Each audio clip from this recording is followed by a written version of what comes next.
Hello everyone! Gumawa kami ng fruits tanghulo. Ano to ngayon sa mga Chinese? Trending. So yan na nga, bumili ako ng prutas. Una, sugar, ilagay sa pot. Then, may measurements po yung sugar at saka yung water. Yan, ilagay na namin ng water. Then, papakuluan namin yan. Then habang nagpapakulo, yan, tinuhog na namin ng stick yung mga fruits. Para lang kaming naglalaro. Super enjoy. Yan, kumulo na. Then, nagprepare kami ng tubig na may yellow.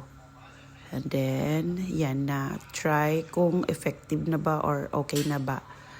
Then sabi ko, lagay muna sa water na malamig. Ibabad ng mga 2 minutes, pero ayaw niya. Gusto na niyang tikman agad-agad. Ayan.